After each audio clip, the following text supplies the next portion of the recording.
All right. Hey, everyone. Welcome back to the Startup Operators Weekly Roundup. The Weekly Roundup is a show for people who want to stay updated with major developments of the Indian startup ecosystem. If you're new to the podcast, please do subscribe and share it with folks you think will enjoy the show. Now, it has been a while that we have done this, but Roshan, it's great to have you back. How are you doing? Yeah, it's awesome to be back. It sucks that we're doing this virtually again. Hopefully, we can get back to live production from next week onwards. But yeah, fantastic to be back, and it's been a rather busy week, right? I mean, we had this bizarre incident of the Ola vehicle in Guwahati, right? I mean, where the guy pressed his brakes and it actually accelerated. That was really scary. And Ola issued a statement right afterwards. Where they had picked up data on the bike right itself, saying that the guy was doing 115 kilometers per hour, which is crazy on a moped, right? But whatever it was, I thought the statement was a little tone deaf, right? And I mean, they're also recalling some 1,000+ vehicles apparently. And around the same time, I don't know, I mean, how the timing of all of this is, right? I mean, around the same time, it also we also saw this news that Ola is planning some autonomous vehicle and everything, right? So yeah, I mean, I guess like the Ola PR team has their hands full right now, right? Trying to manage this whole fiasco. I just hope that not just Ola, I mean, even the Okinawa and the others also have, a part to play in this. I really hope they don't sully the well too much. I mean, EV is something that is in its very nascent stage. We've spoken about it plenty of times on the podcast, and adoption is something that's really key, right? I just hope they don't freak people out. Um, but it was not all bad news, right? I mean, we had the RBI circular that hinted at the possibility of allowing NBFCs to undertake in the credit card business, right? Now, this could be really huge. The credit card penetration in India is 3 to 4%, right? And of course, they have a prerequisite that you need to have a fund of 100 crores, and also have special approvals for this, and they have to meet all the terms and conditions of the RBI. But this is awesome. I mean, you already have prepaid cards like Slice and Uni, right, or Uni. The difference, I guess, will be in the type of loan, right, and also the banking partnership required to deliver the services. Yeah, I mean, it's not like credit card penetration has to hit 100% or even 50%, right? Because ultimately it's an unsecured loan, right? And it can, if you're not careful, I mean, this can really spiral into bad debt, and we're of course a low income economy at this point of time. And there are really more productive uses of money, right? But still, I mean, given the amount that we're talking, I mean, it's really small. So, right, I mean, while there is need for caution, I don't think there's like so much of a risk, I would say, right? Yeah, so cool. Yeah, but It's been a busy week. if this I mean actually comes to fruition, right, it could be like a game changer for the NBFC players. I mean, if you talk about the likes of Yeah, Bajaj, Finserv, and all, yeah. especially, I mean, if you look at all major e-commerce sites, they're bringing out co-branded credit cards, right? So now, if NBFCs are allowed to issue their own credit cards, I mean, great for them, and Yeah, plus great for absolutely. us. Cool, Of but course. yeah, the last 2 weeks have been really busy. Swiggy has invested in Rapido for last mile food delivery. Ola, I mean, apart from for all the other reasons, it has also started its 10-minute delivery services, taking on the likes of Zomato. Soon, OfBusiness will be launching its IPO, which is touted to be the largest tech IPO in India. And in the union budget this year, we saw a lot of tax regulations brought into place for cryptocurrencies. And now that it has actually been implemented, there's been a lot of slowdown happening, right? But we'll talk about this more in detail. Um, so in the last 2 weeks, TCS has released its revenue numbers, right? And they crossed 50,000 crore rupees worth of business in a quarter, right? And that's massive. And overall, in the year, they have added an incremental revenue of $3.5 billion. But the Mhm. highlight of the quarter was that it had an order book of $11.3 billion, which was an all time high, and also included two large 1 billion deals. Now, I mean, even we are working in the enterprise space, but if What do you think of a $1 billion deal size? It's crazy, right? I mean, a $1 billion valuation will get us talking for about half an hour. But then think about it, $1 billion deal. And it's not just that. I mean, they added 10 new clients in the 100 million plus bucket. And they have a total of 58 clients that are, or accounts that are 100 million plus. Let me repeat that: 58 clients that are 100 million plus, right? And 21 clients that are in the 50 million plus that they added in the 50 million plus bucket, and total of around 118 accounts that are 50 million plus, right? They also hit the $25 billion revenue mark for the calendar year 2021. And they're at around 550,000 employees right now, more than that, in fact. It's just a remarkable company, right? I mean, see, I say this about all the IT services companies.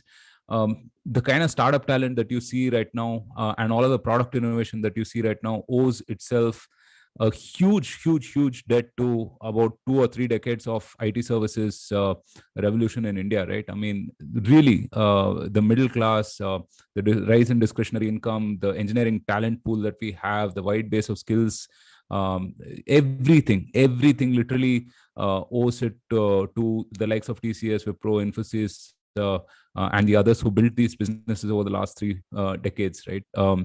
3-4 decades, in fact.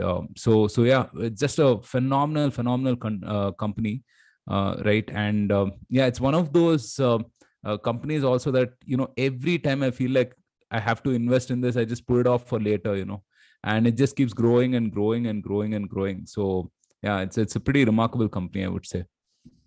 Yep. And it's also it's estimated that in this current fiscal year, TCS will be adding close to 40,000 employees, right? So I think that's also very commendable. Wow. And a huge percentage of women as well, right? Yeah. Cool. So let's talk about Swiggy's investment in Rapido. Swiggy has invested $180 million in Rapido, along with TVS Motor, Westbridge, Shell Ventures, and Nexus Ventures, which currently brings the valuation of Rapido up to $800 million. Now, with its 1.5 million driver partners and 25 million customers, Rapido will be helping Swiggy with, the neighborhood convenience economy, right? And if you look at food techs in general, right, the biggest challenge for them is optimizing its fleet services.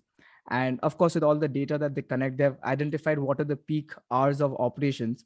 And so they'll be optimizing the fleet delivery with the Rapido scooters and their partners, right? So that they have additional workforce during the peak hours of mornings and evenings. So what do you make of this? You think now we've seen a lot of acquisitions happening, but right now companies are investing in other startups to form. No, it feels perfectly symbiotic, right? And see, at the Swiggy size right now, they have to define what is core to their business, and you will see a lot of this bundling and unbundling happening, right? And they will have to work with these allied services players and so on, right? And yeah, I mean, they don't need to build everything in a full stack manner at this size of their and this stage of their journey, right? And this whole delivery as such is a nightmare, man. I mean, to optimize for ride time of these drivers and so on, and at the same time, it's you have Rapido, which is full time doing that, right? So why not invest in that? And it solves both of their problems, right? I mean, for Swiggy, it is how can I ensure quick and efficient and economical delivery, and for Rapido, it's about how do I keep my riders optimized throughout the day, right? I mean, they do have their peaks, I mean, in the morning and the evening, I suppose, right? I mean, and there's a lull in between. So yeah, I mean, it's a perfectly symbiotic sort of partnership, I would say. And it's a tough business, right? Swiggy, I mean, we've spoken about the revenue and how their losses have to somewhat narrow in as they go on to later stages of funding and perhaps an IPO at some point of time, right?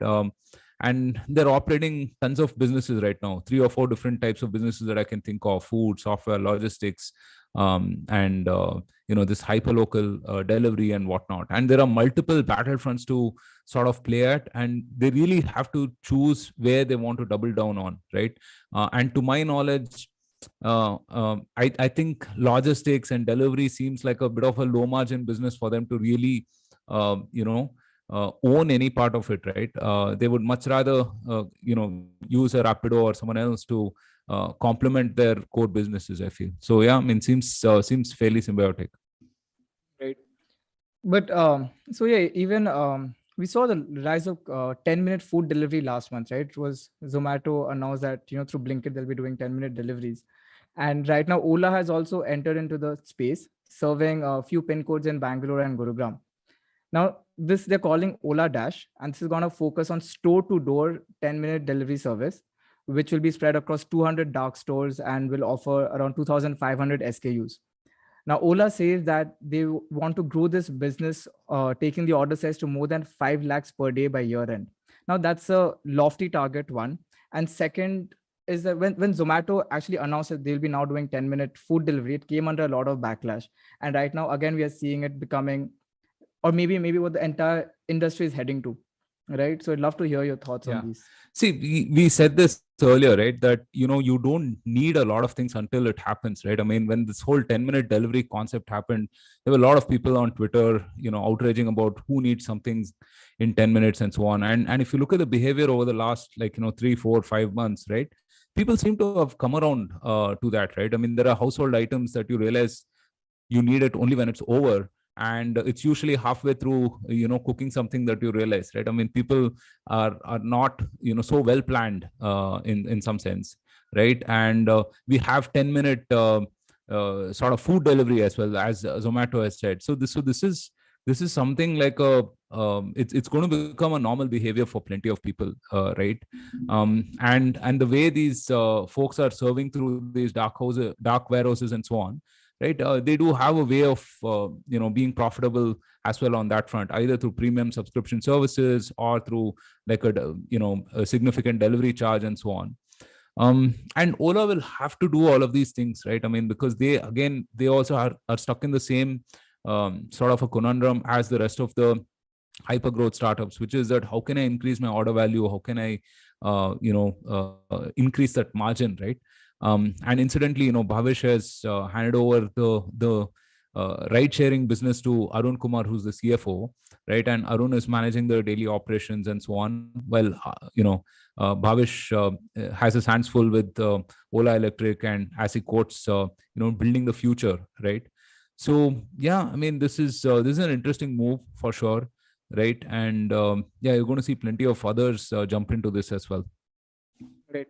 But I mean, you have seen the Uber also do this whole food delivery business, right? When they launched Uber Eats. Now that Yeah. went on well for a while, and then it was acquired by Zomato Zomato. bought them out. Yeah. Yeah.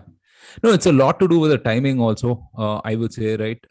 And it's definitely not, something that is, it's not like another feature, right? I mean, it's a business in itself.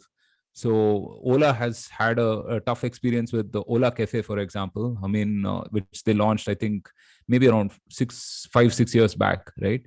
And that didn't go as well as it had to.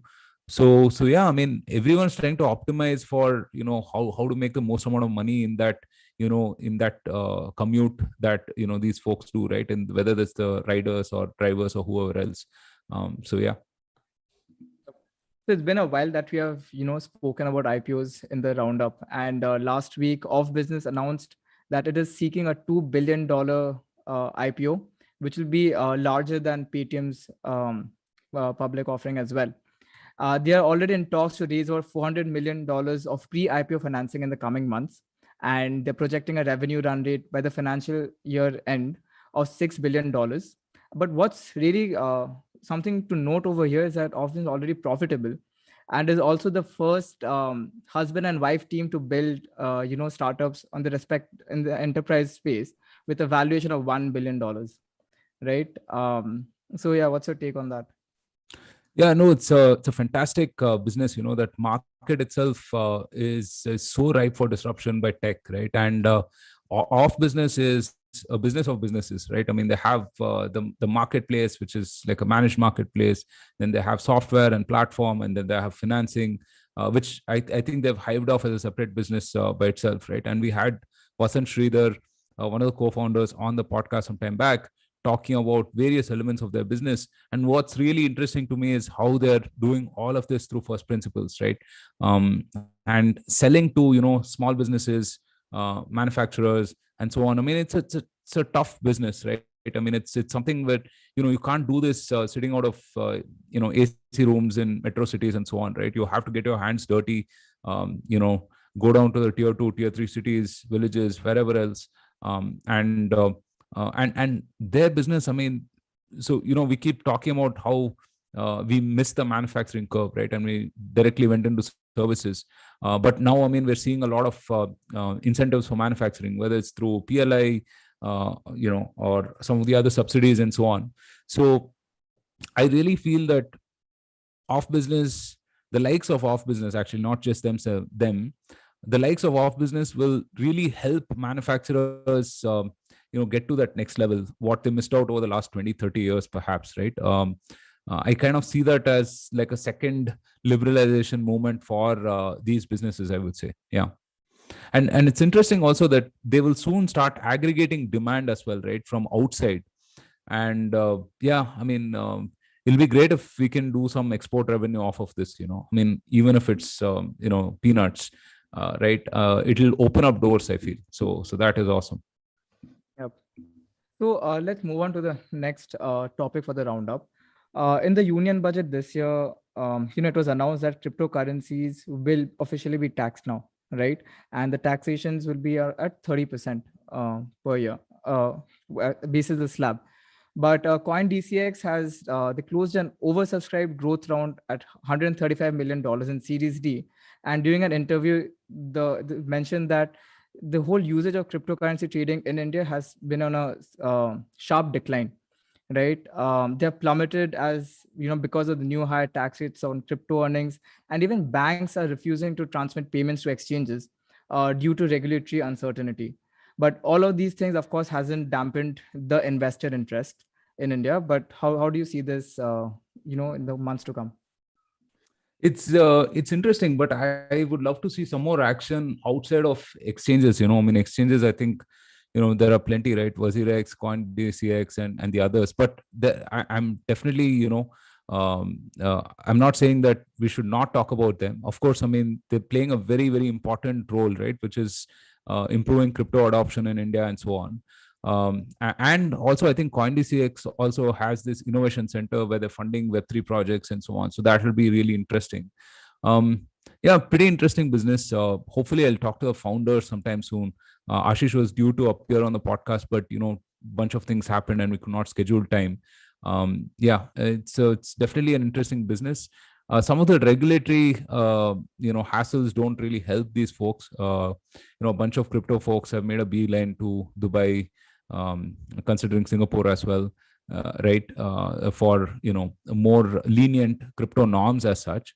But yeah, I mean, let's see. It's a kind of an evolving space, and even the regulation also is very nascent, I would say, right? Everyone's trying to figure how to go about this. So yeah. Yeah, and interestingly, India has this world's second largest community of crypto enthusiasts. So it'll be interesting to see how this plays out. But even in the e-commerce space, Amazon made an acquisition of social commerce startup called GlowRoad. And this is indicative for a large bet from Amazon to take on the likes of Meesho and Flipkart's Shopsy in the e-commerce reselling market. GlowRoad lets users resell products from over 100 plus categories directly from manufacturers and wholesalers with the power of social networks, right? And it was last valued at $75 million when it raised $7 million in 2020. Now, we have seen a lot of action actually going on in the whole social e-commerce space, right? Amazon making this acquisition. We even spoke about a company which came together, like they acquired 4-5 companies together to start the whole content marketing and e-commerce. So a lot of action is happening here. Yeah. This whole non-Amazon e-commerce space is so interesting, right? I mean, GlowRoad is a reseller platform, and they basically target college students, housewives, people who work from home, etc. And essentially, you can find products that you like, add a certain margin, maybe 15-20% over that, and share this on WhatsApp, Facebook, and sell these products to an audience, right? I mean, your friends or whoever else. and everything else is taken care of. Logistics, payments, everything else is taken care of. It's very interesting, and it's also, I think, Amazon's acknowledgement of the fact that India's e-commerce dynamics are pretty different, right? I mean, the fact that we have a Trell and a deal share and the likes here means that they will also have to think of this sales motion as well. It's overall, I think it's damn good. I mean, it creates those micro entrepreneurs. We have such an informal economy anyway, right? People are super hustlers. They're used to trading. And on the other end, I mean, people also can discover new products, discover discounts. This whole community and group buying thing will come into effect. So I really like this, actually. I mean, it's awesome. But in addition to Amazon, even Nykaa made not acquired, but actually invested in 3 different companies in the last 2 weeks. It acquired a 18.51% stake in beauty brand Earth Rhythm for 41.5 crore rupees, a 60% stake in dietary supplements company called Nudge Wellness for 3.6 crore, and acquired an athleisure brand Kaisa, or that's KICA, for 4.51 crore rupees. Now, Earth Rhythm manufactures cosmetics and toiletries, and Nudge Wellness said, with the acquiring of Nudge Wellness, Nykaa said that it will make an entry into dietary supplements and nutri-cosmetic products.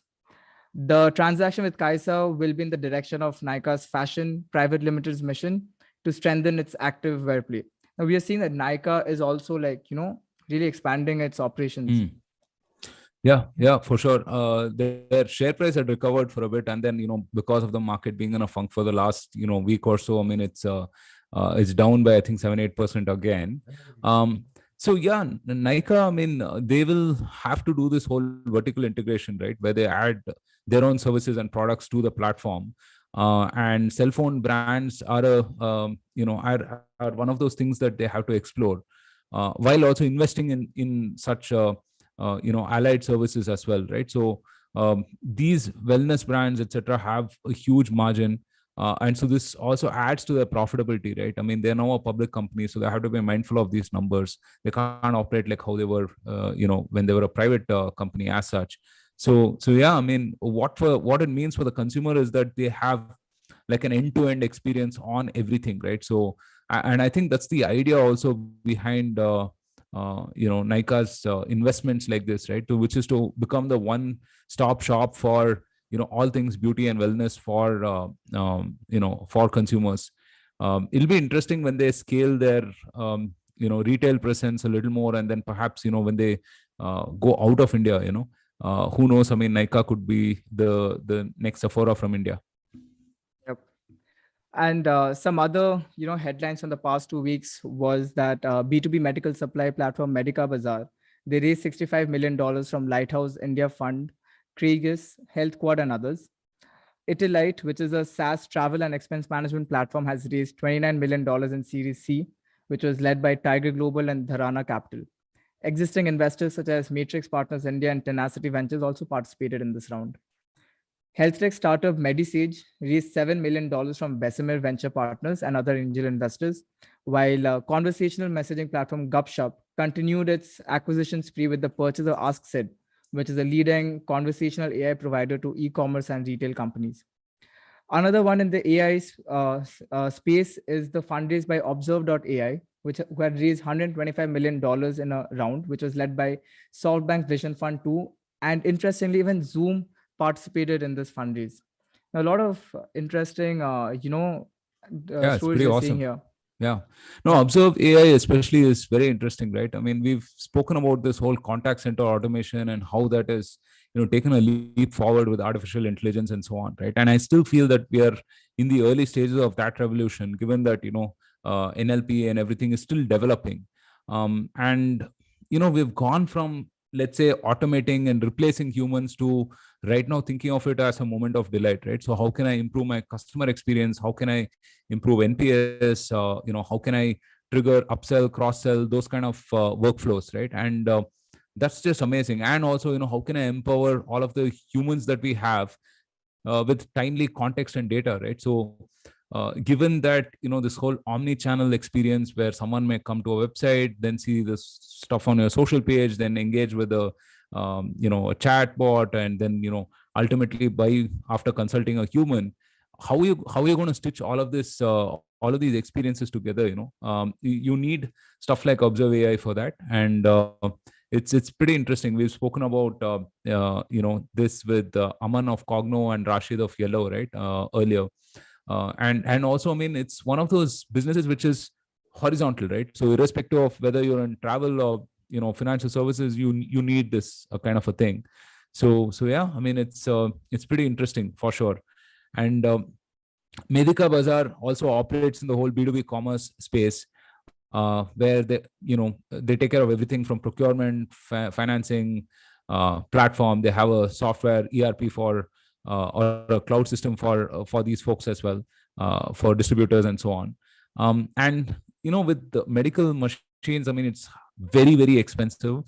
These are extremely specialized machines, and the the supply chain is not very straightforward, and there's a very limited supply, and there's multiple people in between and so on, right? And of course, servicing and so on is also a key consideration.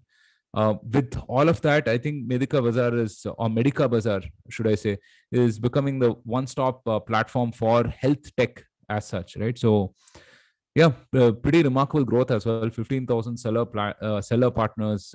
They've delivered something like 500 million units of supplies apparently. So yeah, amazing margins, and also it's one of those things that has crazy repeats as well, right? Yeah, good to see Itilite get funded as well. I mean, Itilite is one of those flying under the radar businesses. I mean, we used it at Vimo, right? And the timing is interesting as well. Business travel is back, right? So yeah. Yep.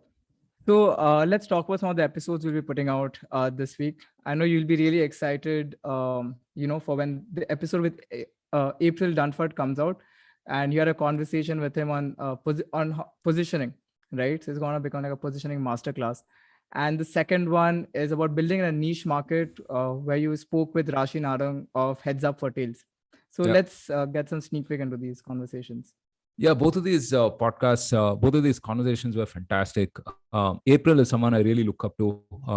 There are a lot of folks out there giving all kinds of marketing advice, but April's advice is very, very no BS. And she's had a fantastic career as well, right? She's been a VP at a bunch of these really high growth companies. Has been a big company exec also. I think she worked at IBM once, apparently. Right. So her book called Obviously Awesome is one of those must reads for all marketers. Really, I mean, it explains branding and positioning in a way that you can really understand it, and more importantly, that you can act upon it, right? Because oftentimes, positioning statements are confined to just that, right? I mean, just a one-line statement that everyone reads and crafts and forgets about it, right? But her book, provides a very actionable sort of a framework to let positioning influence every aspect of your business, right? Whether it's product or sales or finance or whatever else. So yeah, I really loved the conversation with April. Fancy talking to April in April, right? Yeah, so she was awesome. Definitely check out that podcast. And yeah, Rashi has built a phenomenal business, right? It's a 100 crore business. And in 2007 or 8, when she started, pet care itself was not a very big category. And within that, I mean, Heads Up for Tails specializes in pet accessories, right? So think of toys and clothes and bowls and whatnot, right, for your pets. I mean, so that was a super small segment of consumers at that point of time. But the way she's built her business and persevered through all of these years, right, 14 years of building stuff, it's just phenomenal. It's a very, very inspiring journey, I would say, right? And yeah, we spoke about various aspects of the business, how she got started, converting an idea to a product to a company, how she thinks of new products, building retail. I mean, they're amazing. So they have about 50 plus outlets right now, and then probably have 100, maybe 100 more in the couple of years to come, right? And they've also been fairly offline. I mean, they're one of those experiential brands, and they are complementing that with the whole online and digital sales as such right now, and that was pretty interesting as well. So yeah, I mean, a couple of really good podcasts coming up. Yep. I mean, I'll be looking forward to the conversation with Rashi for sure. But yeah, folks, if you want to know when these episodes are out, do keep an eye out on our social media platforms. On Twitter, we are at Operator Startup, and on LinkedIn, you can search for us as the Startup Operator. And of course, do not forget to hit the like and subscribe button if you enjoyed this content. And as always, we'll see you again next week, and maybe next time you can call your friends to join us in the show as well. But until then, have a great week ahead. Yeah, thanks so much for joining us, guys. See you guys next week.